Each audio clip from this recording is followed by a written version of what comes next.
दोस्तों, आज का जो हमारा सब्जेक्ट है, फिर से आज ब्रह्मचर्य के बारे में कुछ वार्तालाप कर लेते हैं युवानों से। ऋषि काल से, हमारे पुरातन समय से, वैदिक समय, सुवर्ण समय था जब हमारा, तब से ये ब्रह्मचर्य की प्रथा है। 25 इयर्स तक ब्रह्मचर्य का पालन, मतलब कि एक पूरे जीवन को एक अलग अलग हिस्से में बांट दिया गया था। ब्रह्मचर्य है, गृहस्थ है, वानप्रस्थ है और संन्यास है। तो गृहस्थ के पहले ब्रह्मचर्य क्यों? उनका कारण यह है कि ये जो समय है 25 इयर्स से लेकर 30 इयर्स तक का, उसमें हमारी पूर्ण बॉडी बननी शुरू बनती है। हमारा माइंड का विकास होता है, हमारी बुद्धि का विकास होता है, हमारी चेतना जो है वो जो बाल्यावस्था में जो हमारी चेतना जिस तरह से जुड़ी थी हमारे शरीर से, उनसे धीरे धीरे डेवलप होती है। मतलब कि हम सही तरीके से समझ पाए सब कुछ, हमारे शरीर को, इस संसार को, दुनिया को, जो कुछ भी हमें कार्य करना है उसे सही तरीके से हम विद्या अभ्यास कर पाए।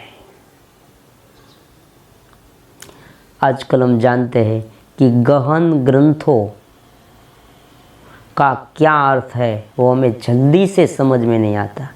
मान लीजिए आप मांडुक्य उपनिषद हाथ में लीजिए, तो मांडुक्य उपनिषद में क्या लिखा है, आत्मज्ञान क्या है, वो क्या कहना चाहता है, उनका अर्थ क्या है, वो जल्दी से हमें समझ में नहीं आता। तो उनका मतलब ये हुआ कि हमारा जो स्पिरिचुअल आईक्यू है वो थोड़ा निम्न है। क्यों निम्न है? क्योंकि हमारा जो मन है वो निरंतर बाहर की तरफ ही है। बाहर की विविध जो इंद्रियां है, उनके जो विषय है उन पर है, राग द्वेष आदि भावों पर है, बिन जरूरी चिंतन पर है। कभी कभी क्या होता है, बिन जरूरी ख्याल हमारे दिमाग में इधर से उधर दौड़ने लगते हैं और हम उनमें व्यस्त रहते हैं।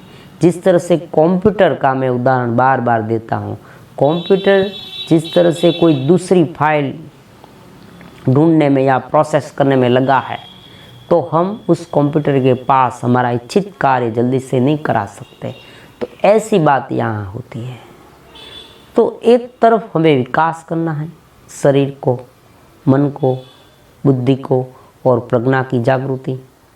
तो ये बड़े बड़े जो कार्य है उसमें अगर माइंड कुछ अलग जगह पर चला गया तो क्या होगा, ये कुछ नहीं हो पाएगा। क्योंकि ये जो विषय है वो बहुत ही प्रबल है।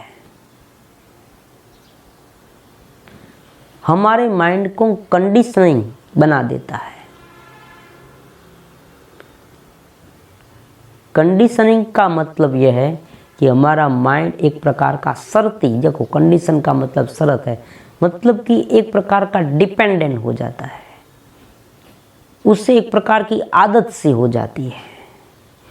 उससे ऐसा लगता है कि बस यही करो यही करो। उसको दूसरी कोई बात है, कोई दिव्य चिंतन, कोई भी बात, दिव्य चिंतन नहीं, कोई भी बात उसके दिमाग में उससे प्रेरित करते ही नहीं, उसे कुछ कार्य करने की इच्छा भी नहीं होती। उसका मन वहाँ ही रहता है। तो इस तरह से अगर हो तो माइंड जो है वो एक प्रकार का डाइवर्ट हो जाएगा।